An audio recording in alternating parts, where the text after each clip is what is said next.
On June 19, 1878, Eduard Muybridge made history with his 11-frame cinematic, the first movie ever made.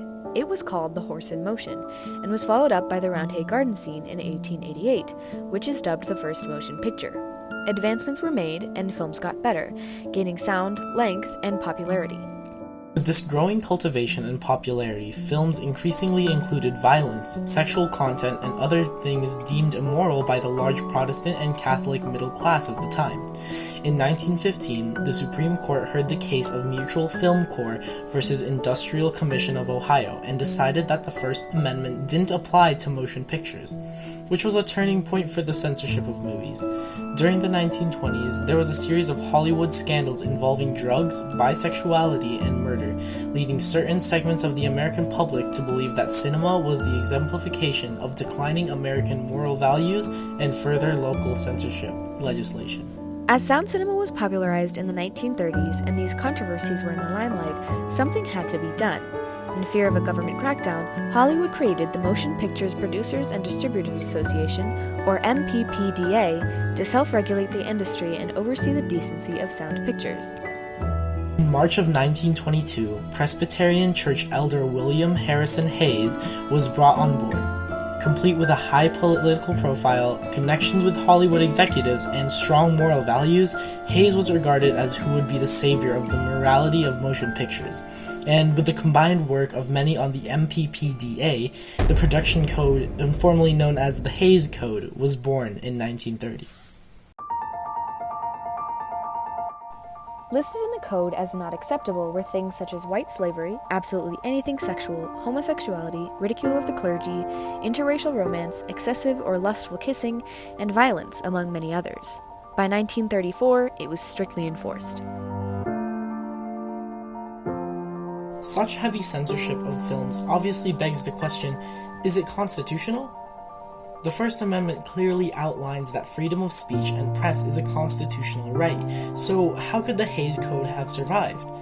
The history of the Supreme Court cases on the topic shows that it was anything but black and white. Cases like National Broadcasting Co. versus United States and more decided that the First Amendment didn't apply to obscene material, furthering the reach of the Haze Code into the 60s. With the Haze Code put in place, writers and filmmakers set about going around it. One instance of an ingenious workaround was of Alfred Hitchcock's making.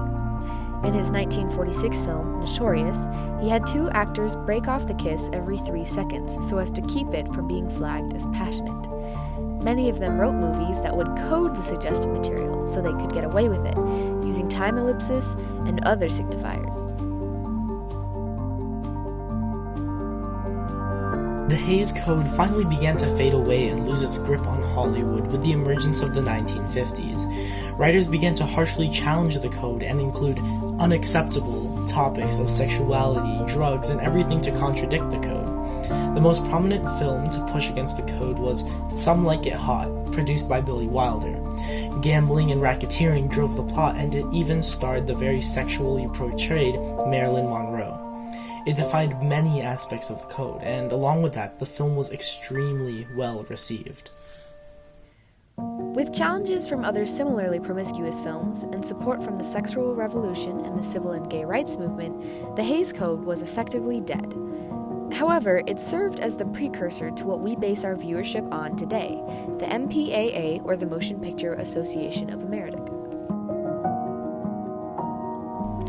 The association knew it couldn't force filmmakers to exclude explicit material, so, to combat it, they created a revolutionary parent-focused rating system. The system warned about things some may find offensive or sacrilegious in films rather than restricting the creators so severely.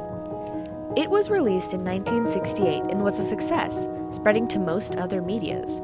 Video games, books, and TV shows all now use rating systems, and it has shown to be an effective way to alert consumers of the content within the media.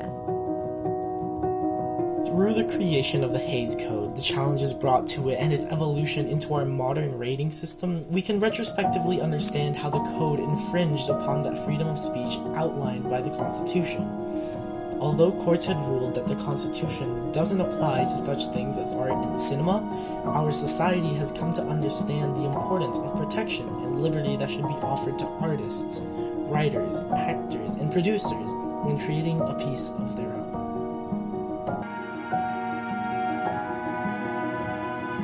The code sets up high standards of performance for motion picture producers. It states the considerations which good taste and community value make necessary in this universal form of entertainment.